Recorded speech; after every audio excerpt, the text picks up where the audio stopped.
New at 10, a 2 News exclusive. People living in Bristow say they are worried for their safety. Concrete chunks are falling from an aging railroad overpass that cars drive underneath every day. Cracks and holes dot the bridge over South 273rd West Avenue. 2 News reporter Sarah Goldenberg went to Bristow to get answers for neighbors. Retired firefighter Gerald Lovell knows the roads and bridges between Bristow and Kellyville as well as anyone. This is going to get bad. Sooner or later, it's going to get bad.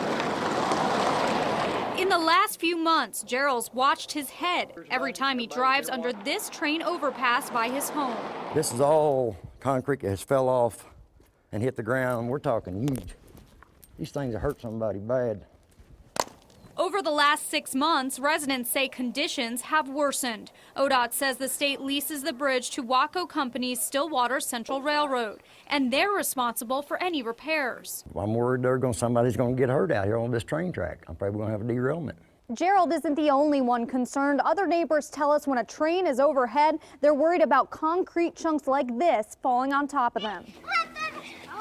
Amber Horchek drives under the overpass about 5 times a day. It's been that same way as long as I can remember. I grew up around here, so. Amber says she holds her breath when a train goes by, and she's underneath it with her 3 daughters. Just kind of hoped and prayed nothing would come falling in on you. Just kind of gun it and go through it. Gerald says he hasn't seen a railroad worker out inspecting the overpass, and his calls go unanswered. After we made a few phone calls ourselves, Waco Company sent someone out to check on the bridge. No, I just want this thing fixed. Somebody do something about it before somebody gets hurt. So a drive down this country road doesn't take a turn for the worst. Sarah Goldenberg, 2 News, works for you. Sarah, thanks. Now, Waco Company's never returned our phone calls, but the railroad worker on the scene told us since there's steel underneath the concrete, it's just a surface issue. He took some photos and says they will reassess the overpass.